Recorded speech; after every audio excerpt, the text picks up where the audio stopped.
Welcome to NACTV Reads the News.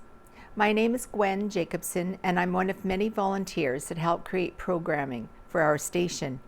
NACTV can be seen on MTS Channel 30 or 1030, Westman Cable Channel 17, Bell Satellite Channel 592, or online at nactv.tv.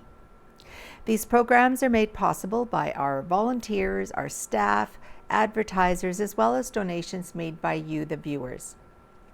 If you are enjoying your NACTV experience, please consider supporting us by either donation or volunteering. You can contact our office at 204-476-2639 or at nactv@wcgwave.ca. So this week's edition of the Neepawa Banner and Press is dated Friday, January 20th, 2023. Now the front page news is entitled "A Healthcare Facility Built for the Future" by Owen Devereaux. Neepawa has had its first look at the layout for its brand new hospital. The local Royal Canadian Legion Hall was packed to capacity on Thursday, January 12th for a meeting outlining the details for the $127 million healthcare facility. Representatives with Prairie Mountain Health, or PMH, as well as Winnipeg-based LM Architectural Group, who are in charge of the design work, shared the particulars.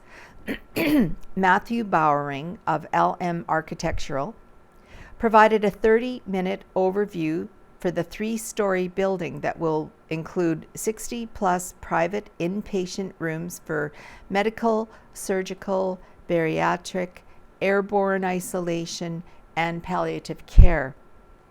The expanded emergency department will feature 14 treatment bays with an attached ambulance bay.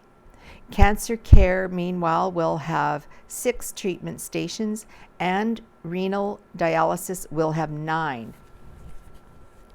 And it goes on to say, new information shared by Bowering included plans for a landing pad on site built for a helicopter, a healing garden green space, and an atrium at the center of the building.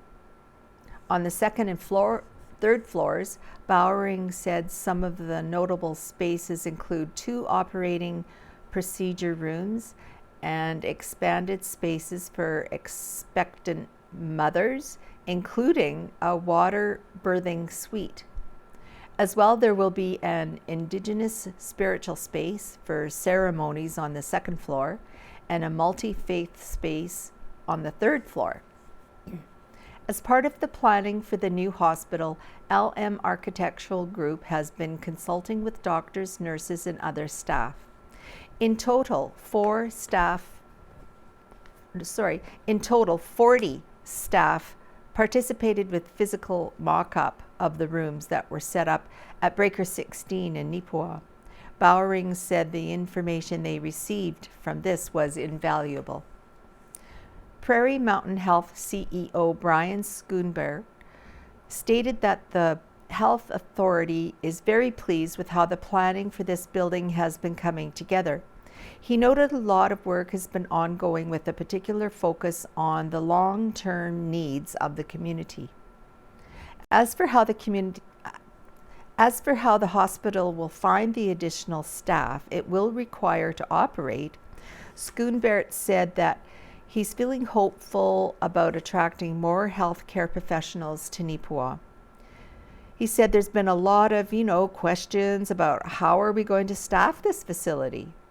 So I'm going to say, first of all, the facility is built for the future. So we're not necessarily expecting that we will need to staff every single room in the building right now to start. However, regarding the work that's being done to try to have the licensed practical nurses course here next year, there are a lot of things being done provincially and by the region for recruitment. So there are a lot of things going on for recruitment so that we are ready when the time comes. We have a few months, but we are working very diligently on that. Sorry. And I just want to assure you that we're doing everything we can. After the presentation concluded, the public had its chance to inquire about a few specific items they were curious on. Some of these questions included clarification on pediatric care space, daycare options for employees, highway and road accessibility, mental health resources, and what will happen with the old hospital. Schoonbert, along with Debbie Poole, the clinical planning regional lead for Prairie Mountain Health, offered clarification on those points as best they could. The most notable comment came from Schoonbert, as he indicated that the old hospital property could be returned to the town of Neepawa. He did make it clear, however, that it was his belief there could be a few caveats to that transition that would need to be reviewed. Schoonbert did not elaborate on what those caveats could be, as there are still discussions that need to be held on this topic. The brand new hospital in Neepawa was first announced back in December of 2021, with the province optimistic that construction could be fully completed by 2025.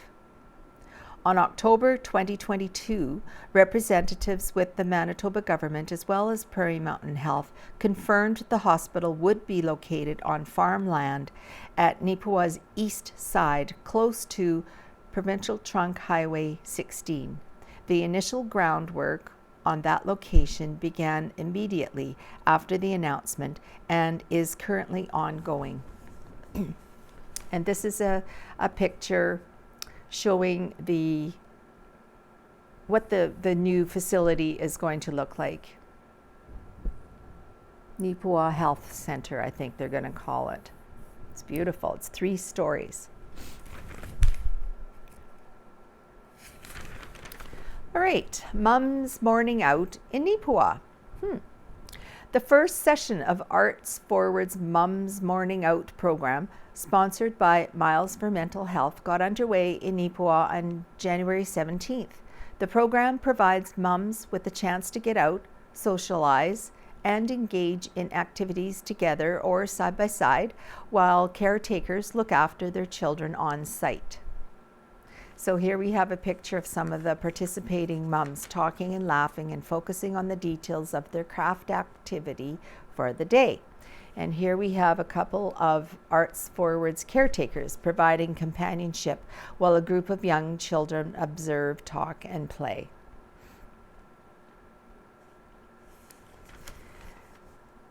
Next big headline, Neepawa arrest leads to massive drug/weapon seizure, by Owen Devereaux. A report on a stolen vehicle has led to a major find and multiple arrests in Neepawa. On January the 10th, Spruce Plains RCMP responded to a call related to the stolen automobile in a parking lot on Main Street East. Local officers were able to locate the vehicle and in the process tracked down and arrested 3 adults and a youth.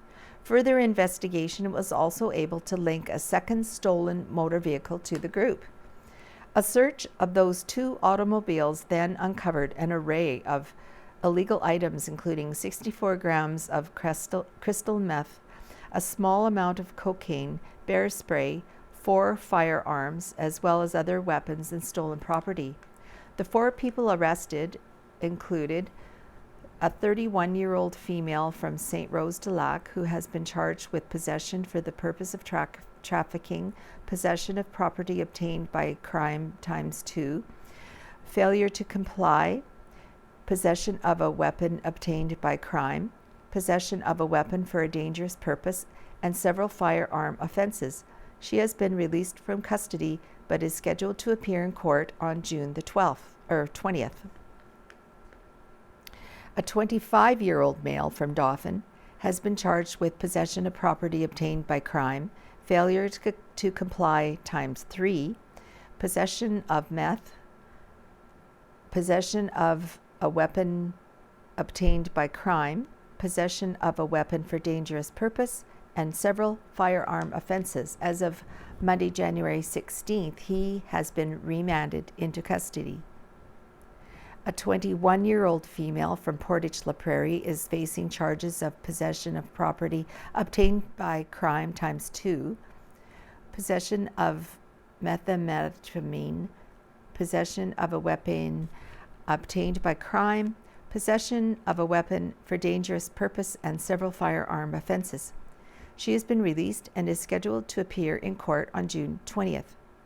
And a 16-year-old male from Regina who has been charged with possession of property obtained by crime, failure to comply ×3, possession of meth, resisting arrest, possession of a weapon obtained by crime, possession of a weapon for dangerous purpose, and several firearm offenses. He was remanded into custody. At this time, the Spruce Plains RCMP continues to investigate. And here we have a picture of an array of weapons, drugs, and other items found by RCMP in the arrest of the 4 suspects. Whew, it's quite a bit.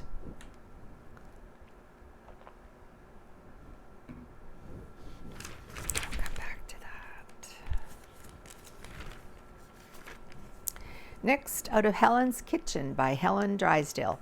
This week her article is entitled Shepherd's Pie. With inflation at the grocery store, we need to learn to use all the food that we purchase. People have probably wasted food since Adam and Eve, but it's more than likely our ancestors were not as wasteful as we are today. Unlike so many other places in the world, food has been economical for us and easily obtained. In our throwaway society, we Canadians are among the highest food wasters in the world, throwing out 175 pounds of food every year from our kitchens. Fruits and vegetables account for 45% of this food waste. Most of this waste is avoidable. Fresh produce is mainly wasted because of overbuying and improper storage. Food waste costs you money and stresses the Earth's limited resources. Shop smart by planning ahead. By working out a menu for the week ahead, you'll be less likely to buy things you don't need or will not use. As part of a meal plan, have a use it up meal each week where leftovers are used. It means changing what would you like to eat today to what do we have on hand to eat today. It will take time and effort to become a use it up cook, but your wallet and the earth will be thankful for your efforts. Many leftover gravies, broths, meats, and veggies can all find a second life after a little time in the freezer. Shepherd's pie was traditionally made with the leftover meat from Sunday's roast and would be served up for dinner on Monday. Nowadays, it is usually made from hamburger, cooked just to make this casserole. I make mine from leftover meats diced finely. I just save the leftover meats and gravy like pork, beef, and chicken in a container in the deep freeze, and when I get enough meat, I make shepherd's pie. This helps to use up those little bits of leftover meats that are often not enough to make another meal. To add to this use it up meal, make this banana crisp. Be sure to serve this dessert warm from the oven. Well, I'm sure we've all had shepherd's pie, but I've actually never heard of banana crisp. Orange or apple juice, vanilla, bananas, butter, brown sugar, oatmeal, walnut pieces or coconut with some cinnamon. Have to try that. All right, For Your Listening Ear by Delcy Martin. This week her article is entitled Revisiting a Conversation with Your Partner. A lot of marital therapists place a strong emphasis on problem solving with the idea that if the problem isn't solved, then the therapy hasn't worked. I've mentioned John Gottman in a previous article, but in case you don't remember, he's one of the gurus of marital therapy. In his studies, He found that even in the strongest marriages, only a few issues get solved. Most marital problems don't get solved and instead turn into perpetual issues. These are the big ones, the trigger points in your relationship that seem to come up over and over. Gottman feels, and I tend to agree, that what is important with perpetual issues is how they are talked about rather than their ability to get solved. Does the couple meet in dialogue to discuss them together, or do they go to what's called gridlock every time? Imagine two rams butting heads, constantly pushing each other back and forth without moving anywhere. This is what happens when a perpetual problem is met with the same wall every time it's discussed. When following up after the conversation, if it doesn't seem like everything has been resolved, you might be dealing with a perpetual problem. So next time it comes up, you can actively work on improving the exchange with your partner. A lot of the residual pain that couples feel from serious discussions is not the result of this discussion, but if there are repair attempts made afterward. Not all conversations are going to go well, no matter how good you think you are at having a conversation with your partner. Don't wait for your partner to make the first move in talking to you after a serious discussion. Take the reins, because they could very likely be waiting on you to make that move. If you are always the one to make the first move, I get that this can be frustrating, but the positive benefits of taking this action for your relationship is very admirable. Make sure your partner is in a good headspace before approaching them, a minimum of 20 minutes after the conversation has taken place. I want to caution you on labeling your conversation as an overall success or failure. There are no successful or failed conversations. There are just conversations with elements that may have sucked and elements that went well. When revisiting the conversation, take responsibility for the things you may not have done well in the conversation and highlight what your partner did well. This will hopefully cue your partner to do the same. The goal of a discussion is not to win. It is to tackle the topic together and win by finding a solution that maximizes happiness for both of you. If you are going into a conversation with the goal of winning, you are already making it a divided issue rather than a shared tackling of said issue as a team. When you choose to pair with someone indefinitely, you do life together, plan life together, reach goals together, and bear witness to your loved one's accomplishments. If you are each doing your lives without meeting in the middle for these things, then you may be missing some of the biggest benefits of being in a serious relationship. Now, this Dulcie Martin is a Master's of Social Work student with the University of Calgary. Anyone who may have feedback on the column or wish to have a question anonymously answered as part of the weekly column may reach Martin at delsiemartin@trueyoutherapy.ca. Her podcast, called The Relationship Review, can be found on Apple, Amazon, Google, and Spotify podcast platforms.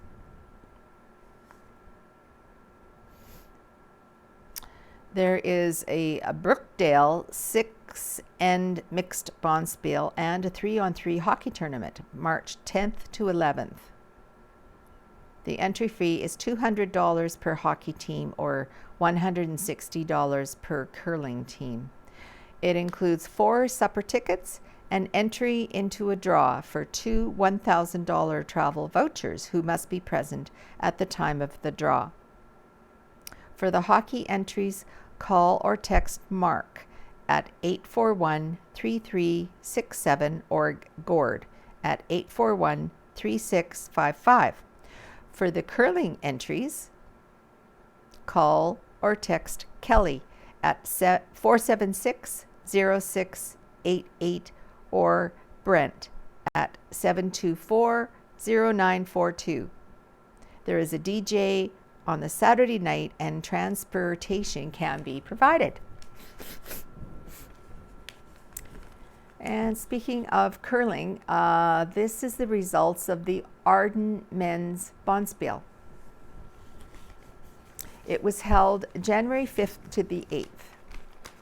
This is the Kevin Paramore rink, which defeated James Paramore rink in the first event final, which was sponsored by Delmar Commodities. Here we have from right to left. Kevin Paramore, Jason McLaren, Hans Peterson, Harvey Hankey, and Ron Kulbacki. Matthew Kulbacki's rink defeated Mark Anderson's rink in the second event final, sponsored by Enns Brothers. Here we have Matthew Kulbacki, Sean Boyle, John McConnell, and Scott Newton. And here we have the Glen Parrott rink defeated the Ken Otto rink in the third event final, sponsored by Parrish Heimbigger. Here we have Glen Parrott, Ian Cook, Kent Dillabo, and Grant Spriggs. Erickson 4-H Beef Club update by Chet Wojcicki. On November 7th, 2022, the Erickson 4-H Beef Club had its reorganizational meeting at the Erickson Legion Hall. An election of officers was held and voted as follows. President Meredith Irvin, Vice President Easton Patterson, Secretary Signe Irvin, Treasurer Easton Patterson, Club Reporter Chet Wojcicki, Club Leaders Jeff Patterson, Tricia Patterson, and Terry Wojcicki. The club sponsored a wreath for the Erickson Legion Remembrance Day service, as well as helped out serving the lunch and laying the wreaths. The club is excited to have some new members joining this year. Communications Day is set to take place February 12th at the Erickson Legion at 4 o'clock and is open to the public.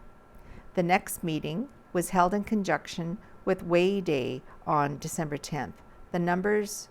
The members' steers were scaled and the meeting followed. Project books were handed out and it was decided to do the annual pie draw again as a fundraiser. The draw is to be made on Communications Day.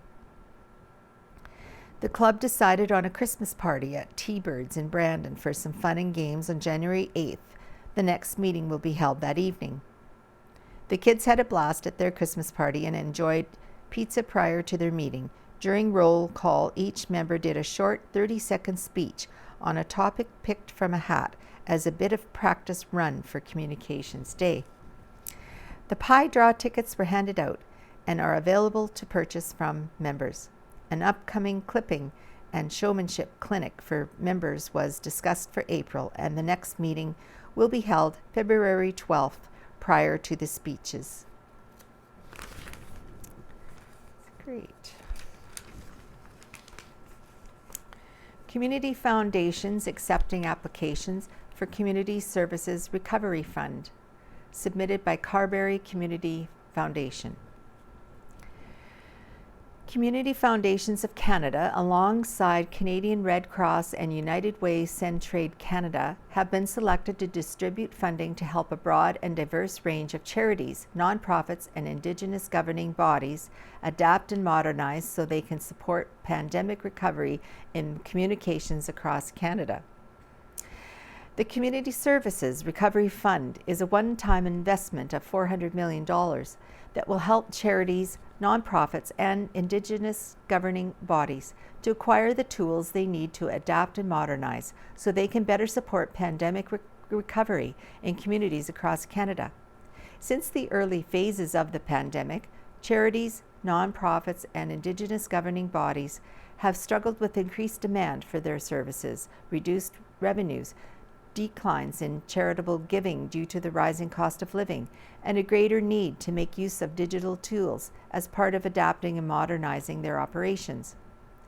Charities and nonprofit organizations are at the heart of communities, creating a sense of belonging from coast to coast to coast. Through the Community Services Recovery Fund, local community foundations are proud to have the opportunity to support this important work as we collectively build a more just and equitable future driven by community. This investment from the Government of Canada comes at a critical time when communities across Canada are coming together to rebuild from the isolation of the COVID-19 pandemic.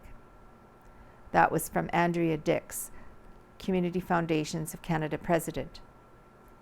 Funding from the Community Services Recovery Fund will enable charities, nonprofits, and Indigenous governing bodies to invest in their own organizational capacity to, number one, adapt the way they deliver services to support the needs of their staff and volunteers, two, buy equipment such as computers and software, three, create new ways of working such as developing new fundraising approaches, four, provide support for staff and volunteers, such as staff training, supports for mental health and well-being, and five, develop plans to receive funding from diverse sources. As a result of the investments provided by the Community Services Recovery Fund, charities, nonprofits, and Indigenous bodies will be better equipped to improve the efficacy, accessibility, and sustainability of the community services that they provide. The government supports a more inclusive model of economic growth that creates opportunities for everyone in Canada as the long-term recovery from the COVID-19 pandemic continues. The Community Services Recovery Fund will strengthen the ability of charities and nonprofits to deliver services and resources where they will have the most impact. Because of the national funders' strong connections with local organizations, they will ensure funding is distributed efficiently to organizations that provide services to communities in need across Canada. That was from the Minister of Families, Children and Social Development, Karina Gould. Applications will be accepted until February 21st, 2023. For more information, visit www.communityservices-recoveryfund.ca. Oh my goodness, here's some more Gladstone glory years. Gladstone School pupils from 1929. These photos are all of students and teachers from Gladstone School and were taken in 1929. The photos appeared in the Gladstone's Glory Years booklet series. The names of the students and teachers were not available with the photos. It is also unknown whether this was the original format of the photos or they were all one photo before being inserted into the booklet. If you recognize anyone, please share the details with us by connecting us at newsroom@neepawapress.com or dropping in at 423 Mountain Avenue in Neepawa or by calling 204-476-3401.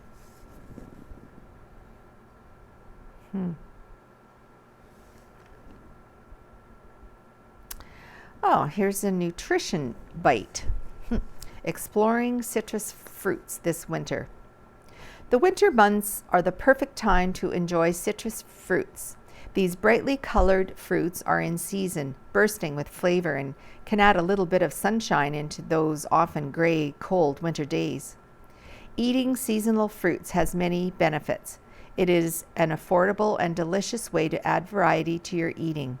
By choosing fruits in season, there is a greater likelihood that they have had the chance to naturally ripen in the sun, will be fresher, taste better, and have the highest amount of nutrition, antioxidants, and phytonutrients. Citrus fruits are a good source of fiber with many health benefits. Citric fruits are known for being rich in vitamin C, which help you to absorb iron, helping to beat winter fatigue. Vitamin C is also an antioxidant, which helps to protect the body from damage and helps support your immune system, maintaining healthy skin, bones, and blood vessels. Here are a few different ways to add citrus this winter. 1.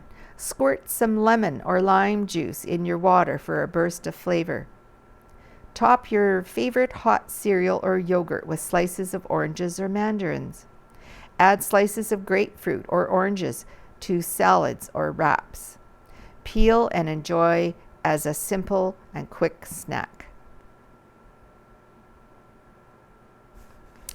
The next page is entitled, "This Will Be a Christmas We'll Never Forget," by Casper Werhan.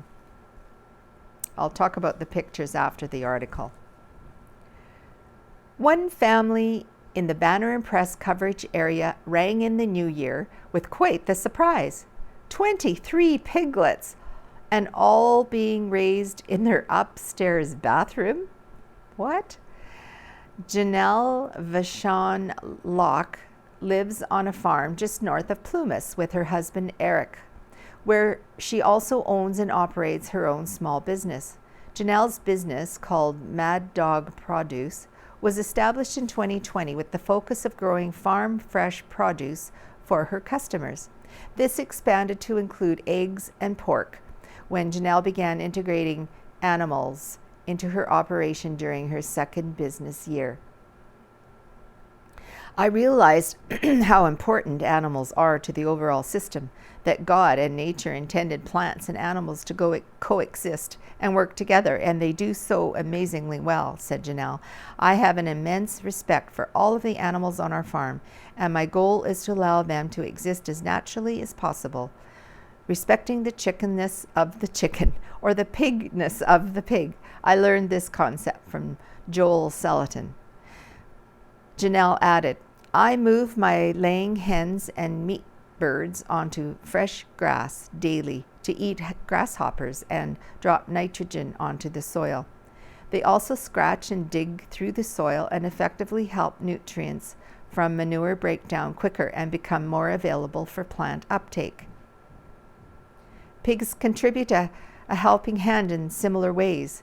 In their natural environment, they are great tillers, rooting around in the dirt with their noses and turning up the soil. They also aid in the fertilization of soil for plant growth and have allowed Janelle and Eric to become zero food waste, both in their own house and on the farm. These benefits were noticed through raising their first pigs, which were purchased as weanlings and had been raised and sold for meat last spring. Meshing well with Janelle's operation and goals, these factors led her to take a big step last summer. That season, she invested in 4 sows. Their names, Cher, Christina, Wilma, and Betty, and a boar called Boris, in order to produce her own pork from start to finish. I purchased the sows on the understanding that they were bred and would farrow and give birth in August or October at the latest. However, August rolled around, and then September, October, November, etc., and no piglets, Janelle explained.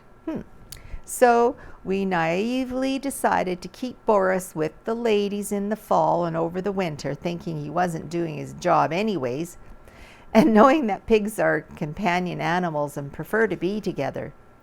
Then, one day in early December, when Janelle went out to feed the pigs, she noticed something was quite different about Wilma. She was showing clear signs of being pregnant, and well, along with Cher and Christina showing similar signs. I remember thinking, oh crap, it can't be. But sure enough, Wilma's stomach had dropped and she was filling up. With the gestation period of a sow being 3 months and 3 weeks, I knew they would give birth sometime in the winter, said Janelle. The first step was moving our boar out of the pen. We built him a separate pen and moved him over along with Betty, our open sow. It goes on to say, Piglets need a fair bit of heat immediately after being born, and not having a heated barn, the Locks had never planned to farrow in the winter, so they did all they could and set up their 2 sheds as best they could, hoping the weather would be agreeable when the births happened.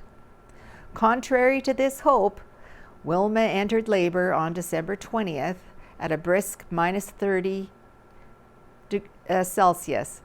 Janelle and Eric kept a close watch, quickly realizing that the piglets needed more warmth to survive. They sprung into action, wrapping them in towels as they were born, and brought them into their house. With a heater set up in their upstairs bathroom, the piglets were sufficiently warmed up and bottle-fed colostrum, the first milk produced by a sow and crucial for young piglets. Their efforts resulted in 5 healthy piglets. Even when prepared with an insulated box and heat lamps, the next births stuck with the trend of the first. Cher went into labor on Christmas Eve, birthing 11 healthy piglets in -30 degrees Celsius weather, and Christina just 2 days later in slightly warmer but similar weather, adding 7 new piglets for the grand total of 23. Then the feeding began, using milk replacer mixed on the stove. Oh my gosh. After feeding, Janelle placed each one in the tub so that she could keep track of which one had eaten. And then they would move back out onto the bathroom floor to run around and sleep before the next feeding. Janelle added, when you open the door, they would all jump out and jump up and run because they know it means milk has arrived. It can be quite overwhelming, but is so rewarding when you get warm milk in their bellies and they fall asleep in your lap. My husband and I have shared the duty of feeding them every 2 hours for 2 weeks now, as of January 5th. The experience has certainly given me an added appreciation for what young mothers go through. Bottle feeding for an extended period was necessary for these piglets because by the time the weather was at a safe level for them, their mothers had stopped producing milk. Sows, Janelle explained, naturally stop milk production more quickly if there are no piglets around to suckle from them. Now the majority of the piglets are doing well.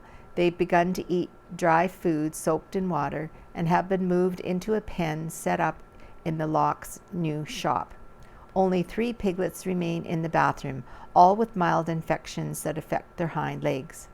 These piglets are being kept indoors to be treated before being moved out as well. In a way, I will miss hearing their little squeals and scuttling around on the bathroom floor as they play, but I am happy we now have them on straw so that they can root as they are intended. And in another 5 to 6 weeks, we will plan to move them to a pen outside so they can run with lots of space. This will be a Christmas we'll never forget, that's for sure. We love our life out here on the farm and know that experiences like these, while perhaps sometimes non-conventional, are part of the adventure. Janelle and Eric extend their sincerest thanks to all those who aided them throughout this effort, or simply went to visit while they had to stay close at hand to tend to the piglets. Progress of the wee piggies' growth is being shared on Mad Dog Produce's social media. So there are a few pictures. Once the piglets were hearty enough, they were moved into a pen, which the Lock family set up in their shop. And here we have Janelle checking on the piglets on the morning of January 17th. Here they're all tuckered out as they settle down for a nap. This little pig saying, "Hey, can I have that again?" While the weather was still cold, they looked out of the tub to see if there was any milk left over. Extra doesn't hurt, right? And then there was a couple of pictures back here, again of Janelle. They got quite the present going into the holidays. Here, nose to meet ya. These piglets are peeking out of the tub, having already been fed, to watch what was going on. And here, Janelle bottle feeds a group of piglets as the weather was too cold to be with their mothers when and after they were born. Oh my Lord. That's kind of hard to believe. Good for them. Kaleidoscope is returning to Neepawa. This article is by Moira Woods of Kaleidoscope. Kaleidoscope starts 2023 with the MTC production of Assassinating Thompson, and it's the best deal of the year. Advance tickets are available at Arts Forward, and the show starts at 7:30 p.m. on January 30th. Performer and creator of the show, Bruce Horak, lives with limited vision and paints a keyhole portrait of the entire audience while interweaving the story and the tale of celebrated Canadian painter Tom Thompson's death. What really happened to painter Tom Thompson when he went out in his canoe on Canoe Lake July 8, 1917? His bloated body was found days later with a gash in his head. How did he die? Bruce Horak, the creator and performer, has his artist's palette on the table to the side of the easel, as are his brushes, and the tubes under the table are paint tubes that he will use to squirt the paint on the palette. It's a murder mystery. Oh, and also Bruce Horak lost one eye to cancer when he was a kid from a genetic disease, and his father asked the doctors to try and save the other eye, and they did. But he has 9% vision in it, and it's like looking through a keyhole. In Assassinating Thompson, Bruce Horak shares his theories of what happened to painter Tom Thompson with grief, comedy, triumph, ambition, and love. A big thank you to our series sponsor, Rob Smith & Son Backhoe and Trucking, and our show sponsor, Neepawa Gladstone Co-op. Come and see this amazing MTC performance in our beautiful Roxy Theatre. Journey for Sight is back by Owen Devereaux. An annual fundraiser from the Lions Club is once again hitting the snowmobile trails of Manitoba and will be making its way to Neepawa.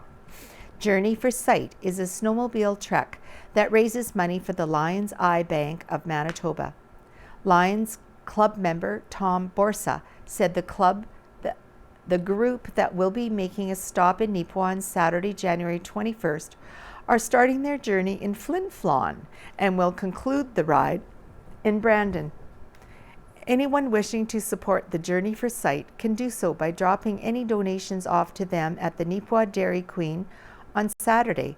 The group is expected to be there between 12:30 and 1. And here we have a picture of a group of snowmobilers from all across Manitoba arriving in Neepawa back in 2019 during the Lions Club Journey for Sight fundraiser.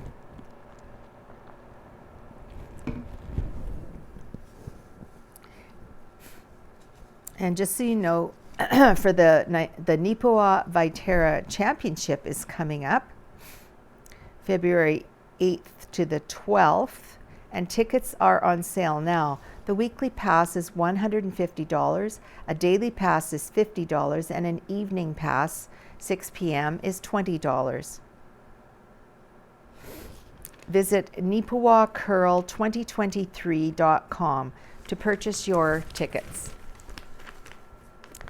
Now for some more sports. Swan Valley wins the Neepawa Under 11 tournament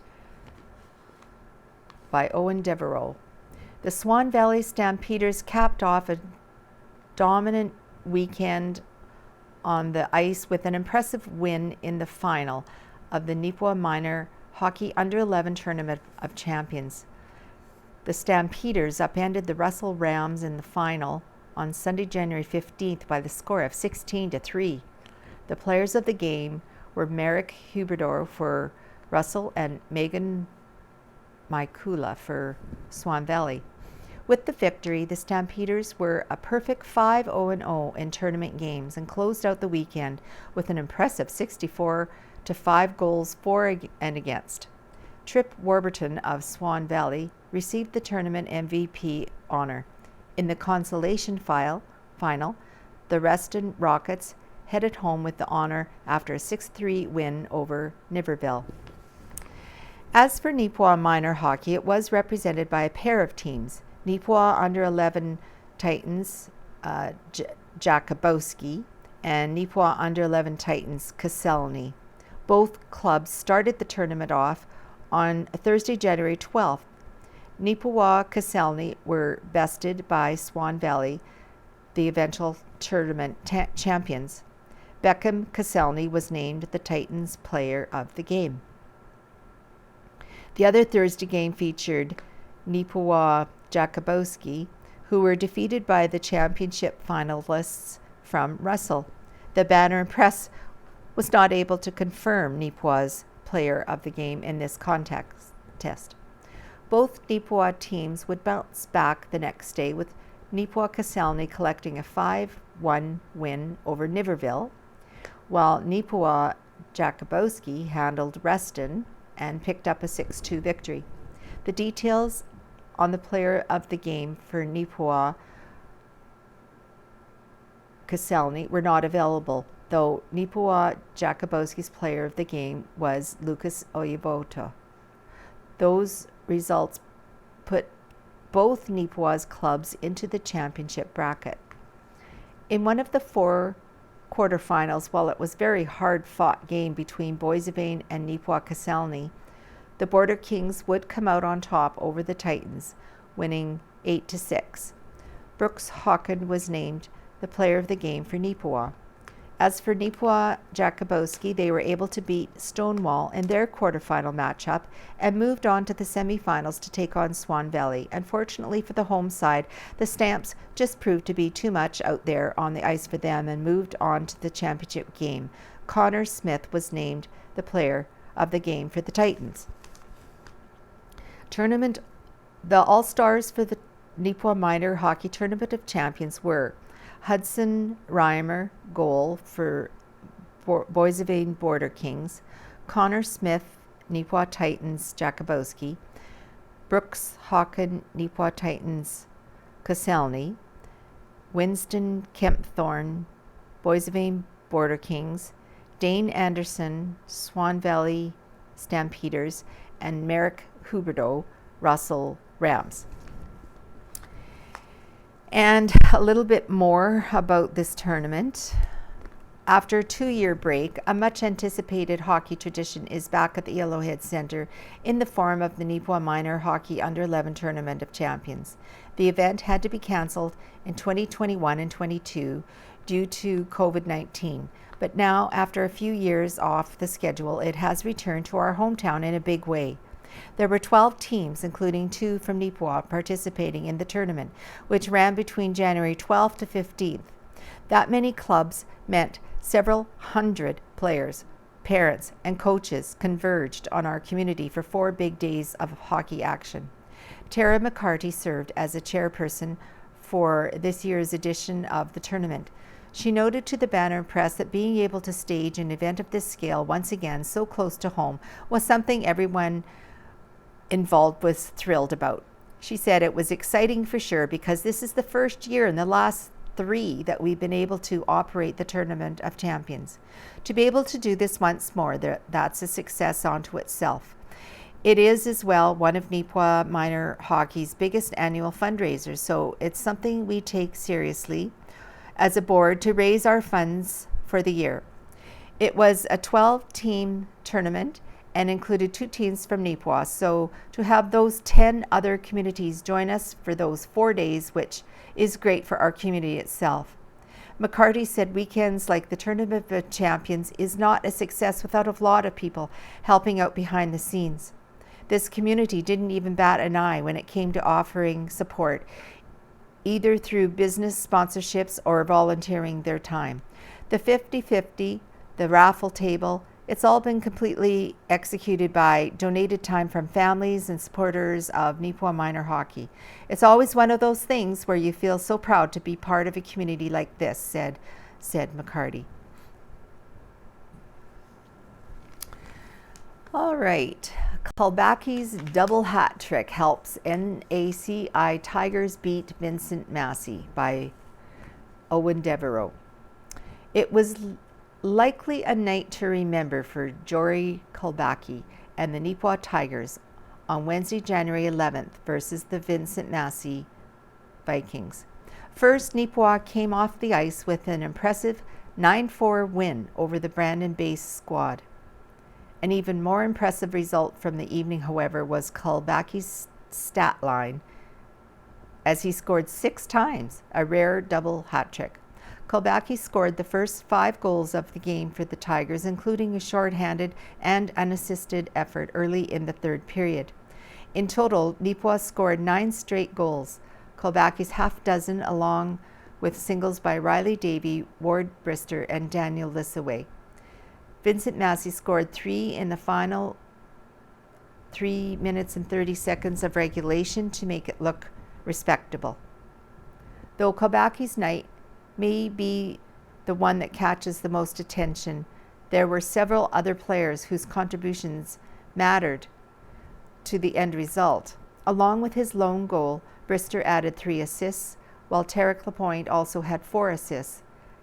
Gatlin Plett collected the win in net for Neepawa with 28 saves. This win, along with a 6-1 road victory in Carberry on Friday, January 13th, improved the Tigers' record to 11-4-1-1. Gladstone puts pressure on Minnedosa in the Tiger Hills Hockey League standings by Owen Devereaux. With only a few weeks remaining in the Tiger Hills Hockey League's regular season, the Gladstone Lakers have placed themselves in a good position to take top spot in the East Division. The Lakers are currently tied for first with the Minnedosa Bombers, as both clubs have 18 points in the standings. Gladstone, however, have more opportunities in the coming weeks to collect some much-needed wins, as they've played just 12 games so far this season compared to 15 by the Bombers. The 18-game regular season schedule concluded for both clubs in the second weekend of February. Out on the ice, Gladstone helped its own cause recently with an 11-4 win over Pilot Mound Pilots. The victory improved their record to 9-3-0. Minnedosa, meanwhile, fell to the Verdun Oil Kings on Saturday, January 14th by a score of 4-3. That defeat put the Bombers at a 9-6-0 on the year. The next game for Minnedosa will be on Saturday, January 21st, when they host the Neepawa Farmers, who are 6-9-0 with 12 points.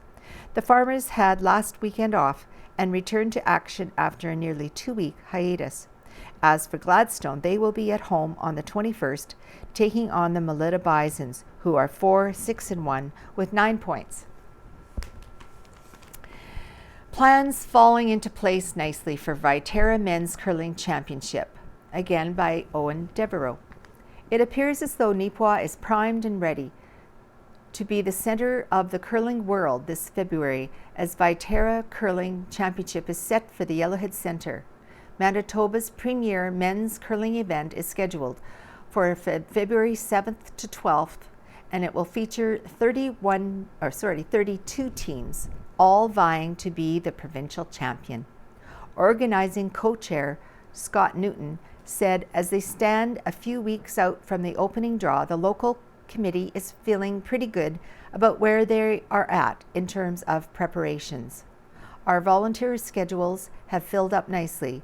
We're currently doing some last-minute recruiting for security and on ice, but overall we're very happy with the support for the community.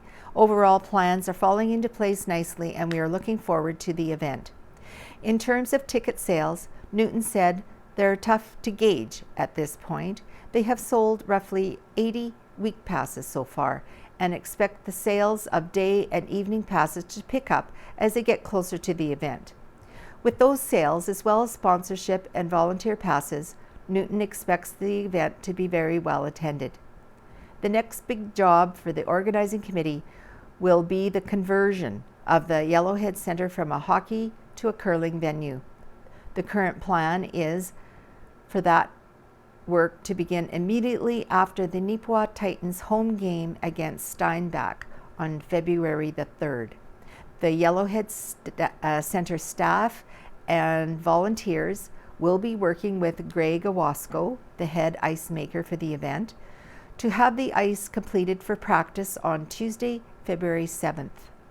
Construction of the VIP and media areas on and along the ice surface will also occur. Though that will make for a few extremely hectic days, Newton believes the end result will be worth it. Anyone still interested in assisting at the event can learn more by emailing volunteerneepawa2023@gmail.com.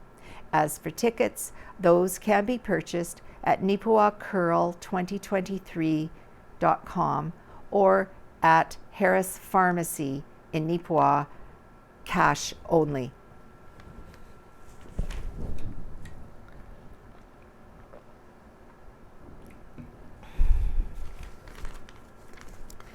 Now, also along with sports,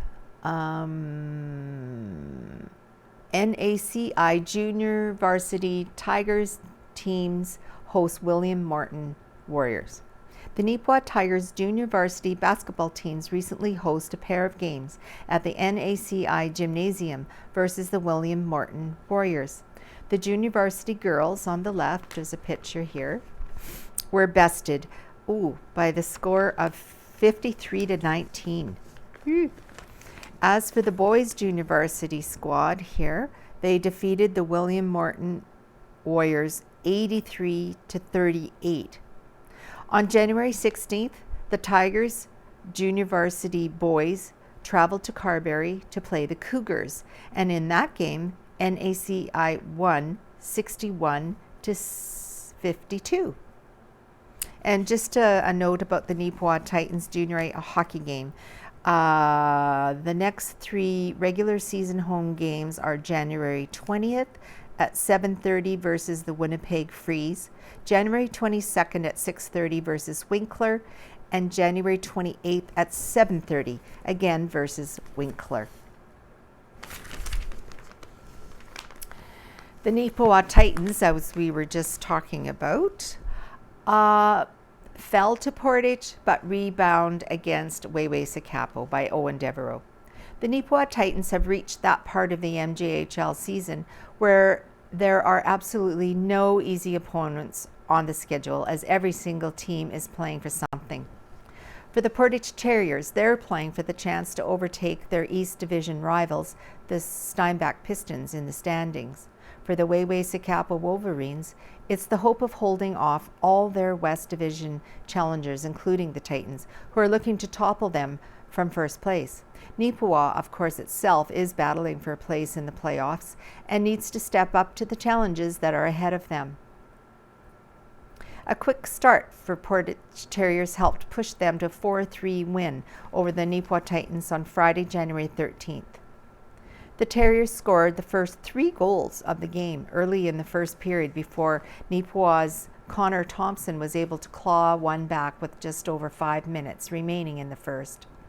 At the midway mark of the second period, the Terriers reestablished their 3-goal lead.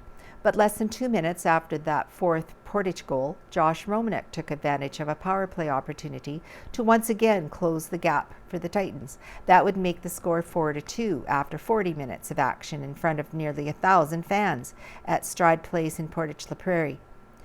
Neepawa was able to find a way back into the game until they pulled their goaltender for the extra attacker late in the third. During the extra man advantage, Will Hyatt scored his 6th of the season to make it 4-3. Hyatt and the Titans would have one last chance to tie it just before the end of regulation. Terriers goaltender Bailey Monteith, however, made a clutch save in the waning seconds to win the game for Portage by a score of 4-3. A few days after their defeat to Portage, the Neepawa Titans found some redemption on Tuesday, January 17th. in the form of a huge 4-2 win over the Waiwasakapo Wolverines. This victory showcased the resilience of the Titans as they trailed early in this matchup, with Carson Baptiste scoring the lone goal in the first period for the Wolverines. Will Hyatt replied for Neepawa in the second on a power play opportunity, but Waiwasakapo would regain the lead in the third on a Nolan Greer opportunity. Facing the challenge of the top team in the West Division, as well as a very vocal and partisan crowd of Wolverine fans, the Titans did not buckle under the pressure. Cooper Kasprick started the comeback at 7:50 into the third, tying the game at 2-2. Then, with just under 4 minutes remaining in the regulation, Hayden Stock scored on the power play, giving Neepawa the lead. A Cody Gwinnison empty netter would secure the road win for the Titans. With this win, Neepawa is just 3 points out of the playoffs, and even more impressively, only 4 points away from second place in the extremely competitive West Division. Next up for the Neepawa Titans will be a pair of home games at the Yellowhead Center. First, as I said, Friday, January 20th, they'll play Winnipeg Freeze. Then on Sunday, January 22nd, the Titans face Winkler Flyers. And another article about the Titans. A trio of Titans will soon be challenging the best players from the Saskatchewan Junior Hockey League, and they'll be joined by a familiar bench boss. Briley Wood, Hayden Stocks, and Mason Lebreau have all been selected to participate in the 2023 MJHL/SJHL showcase, scheduled from January 31st and February 1st in Winnipeg. Since joining the Titans back in November after several years in the Western Hockey League, Wood has been a catalyst for Neepawa's offensive resurgence. In 20 games, the Rivers product has 33 points, which include 11 goals and 22 assists. Hayden Stocks, meanwhile, has also been a huge contributor on offense for the Titans this year, as he also has 33 points, 16 goals and 17 assists. Goaltender Mason Lebreau is the third Titan headed to Winnipeg. In 18 games this year, Lebreau has an 11-6-1 record with a 2.76 goals against average and a .913 save percentage. To go along with the 3 players picked for the event, Titans head coach and GM Ken Pearson has also been asked to serve as an assistant coach for the MJHL's under-20 team.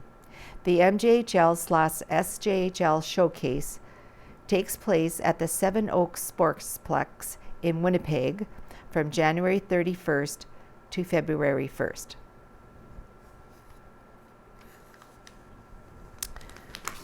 Okay.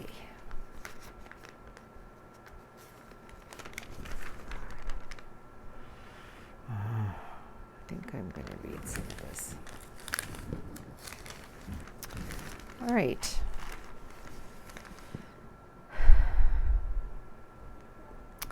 First, I'll read Homebodies by Rita Friesen. This year it's called Don't Be a Sheldon. The Sheldon to whom I am referring is a fictionist character, the beloved quirking genius from the Big Bang Theory show. He lacks social skills, despises change of any type, and is quite self-centered. We, or I, can chuckle indulgently when he fixates on his spot on the couch or rushes to provide a hot beverage when someone appears distressed. Yikes, what spot on the couch of mine am I protecting and defending? It's a place to sit, all metaphorically. Parts of our society have become egocentric, placing their wants above the needs of others, and it is way easier to pour a cup of tea or hot cocoa as the situation demands than to respectfully and fully listen to the burden another needs to share. I know a show is simply a show. It is, however, an accurate portrayal of human nature, and some days I am a Sheldon, some days a bossy Bernadette, and very seldom am I a Howard. Be a Harry. Harry was/is a real life person. My friendship with him began after the death of his beloved wife and when Ed began singing in the choir. It was easy to sit beside Harry and chat lightly as we waited for the service to start. As life moved on and Harry became dependent on assistance while maintaining his independence in thinking, our relationship changed. I would pop by the care home and invite him to join me for a drive. He always checked at the desk for permission, informing them of our expected time of return and then thanked them. After one such exchange, as we walked away, Harry gently said, "A little thank you goes a long way." We would go for a drive and then stop at his preferred coffee shop. People would stop by and exchange pleasantries, never having the time to truly stop and visit. One day I mentioned it was nice to get out and talk with old acquaintances. With true Harry wisdom, and with a sad smile, he replied, "They talk at me, not to me." And then, when I dropped him back at the care home, walked to the door with him, he would always turn and say, "Thanks a million." That was a thank you from the heart. The day I dropped in and invited him out and he declined, I saw too that his sight had now turned inward. Harry was the salt of the earth, and he could be the pepper when needed.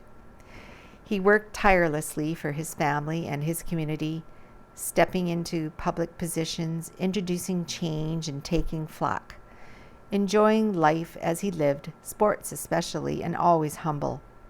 There are times when we/I need to hold up the mirror in blaring daylight and see what others see when they see me. It is easy to be a Sheldon, perhaps not even aware of the blessings of life we are missing with our narrow vision. It is a gift to others and ourselves when we are thankful, serving, humble, and caring. We have the choice. I choose to try to be like Harry. Now, Right in the Center by Ken Waddell. Disclaimer, the views expressed in this column are the writer's personal views and are not to be taken as being the view of the Banner and Press. When I was quite young, that is in the early 60s, our school had a number of speakers come into our school. I don't remember if the one particular speaker was from the government or perhaps from Alcoholics Anonymous, but I do remember the message. The man said the only way to avoid becoming an alcoholic is to never take the first drink. The sheer logic struck me quite clearly. The implication was that if you never start drinking alcohol, you can't become an alcoholic. 50 years ago, alcoholism was a problem, and it's still a problem today. Everybody has seen or been affected by alcoholism. In the many years in between now and the 60s, the pressure to consume liquor has become a mainstay of advertising. You can't go very far without being bombarded by how good the party will be or how good you will feel if you consume alcohol. The government also advertises how to cope with drinking and living, drinking and driving, and how to get help for alcoholism. New alcohol consumption guidelines were released Tuesday by the Canadian Centre on Substance Abuse and Addiction, or CCSA. Their studies recommend a huge reduction in consumption down to 2 drinks per week. The implication is that alcohol consumption causes cancer and other diseases. Many people who have observed the onset of dementia will relate it to heavy alcohol usage. These types of warnings come in addition to the usual cautions against weight gain, possible harmful behavior, and the devastation to individuals and families due to alcohol addiction. While all this information, both old and new, is helpful, and it may actually curb consumption somewhat, it is still all about individual decisions. The information should be put out there for all to see, but I hope the government doesn't get too involved in the process. Already there are pleas for more government restrictions on the sale of alcohol. Some want to see pictures put on booze bottles in the same way as pictures put on cigarette packages, pictures showing all kinds of grim health results from smoking. People know that smoking tobacco is both expensive and harmful. People know that alcohol consumption can be devastating. I doubt the pictures will have much effect, but I may be wrong. Anyway, the key message in the recent recommendations that more than 2 drinks a week increase health risks. 7 drinks a week apparently raises risk quite high for cancer, heart attacks, and strokes. Some people already avoid these stated risks by not smoking or drinking, and that's a good thing. Some use tobacco or alcohol in moderation, but everybody knows both are addictive. Some will say that the alcohol and tobacco aren't nearly as bad as illegal drugs, and that's true. The point is that whatever we put into our bodies has an effect, and often harmful ones. In addition to the above-named products, there are many prescription drugs and ordinary foods that can be harmful as well. I dare say obesity probably wears down more people than alcohol. That all said, my school day speaker's advice to never take the first alcoholic drink was good advice. I admit I have not always followed it. The never take the first one applies equally to tobacco, marijuana, illicit drugs, and many other substances. The advice doesn't apply to food, of course. Not eating isn't an option, but healthy food choices are an option and need to be sought out. I just hope that governments restrict their activities and public expenses to putting out accurate information and not get into mountains of regulations and expense. Put out accurate information and let people make their choices. Save us the wearisome blather and public expense. Let people decide, and please cut the regulations.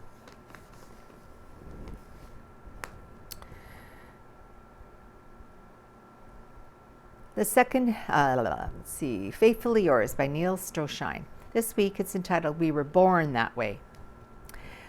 The second half of Genesis 3 contains words of condemnation to which we can easily relate because we have been living with the effects of those words ever since. In response to the sins of our first parents, God evicted them from the earthly paradise that had been their home. They left a world in which they lacked nothing and entered a world that had become chaotic, turbulent, and violent, a world in which the components fought each other instead of working together. That's the world into which you and I were born and in which we live. It is not a safe world. At any moment, at any place on earth, someone can become a victim of violence. Sometimes it comes in the form of a flood, blizzard, earthquake, tornado, wildfire, or similar natural disaster that damages property, and with it, the hopes and dreams of those who invested a lifetime of effort in building it. Sometimes the violence is caused by the deliberate actions by those who take the law into their own hands and exploit it, abuse, misuse, torment, torture, and sometimes cause the death of other human beings. So from the moment we enter this world, we are locked in a life and death struggle for survival. And just like the contestants on the TV show Survivor, we must outwit, outlast, and outplay other humans and nature itself just to survive. Human history is filled with accounts of people who have extreme measures to ensure that they, their descendants, and those like them can live in a land they dominate and control. Was it always that way? No. In the beginning, when God created the heavens and the earth and put the first 2 people on this planet, all of creation lived in peace and safety under God's command. But when our first parents decided to turn to their own way, their selfish acts brought chaos into their own lives, into their relationship, and into the beautiful world that God had created. That chaos, fueled by selfishness, had been with us ever since. In a fit of jealous rage, Cain, the first child born to human parents, murdered his brother Abel. Why? Because God accepted Abel's sin offering and rejected Cain's. One art of jealousy, selfishness, and anger was all it took to reduce the world's population by 25%. Not much has changed since then. The selfishness and self-centeredness that Adam, the father of us all, displayed was passed on to his son Cain. He passed those traits on to his descendants, and every generation since then has done the same. Our parents passed those traits on to us, and we passed them on to our children. Long before they were able to speak a word, we could tell by how they cried whether our children were hungry, needed a diaper change, or throwing a temper tantrum. The first word they spoke was no. They learned it from us and learned that if they didn't want to do what we asked them to do, all they had to do was say no. That's what we learned, that the clash of wills that began in Genesis 3 was alive and well in our homes. That selfish, self-centered attitude exists in all of us. We were born that way. We were born that way, but we don't have to be bound by it. We can learn to be selfless and to put others ahead of ourselves, and we must, if we want to help save our world from total collapse. More on that next week. So that does it for this week's edition of the Neepawa Banner and Press. Thank you so much for joining us. Hopefully we'll see you next week. So bye for now.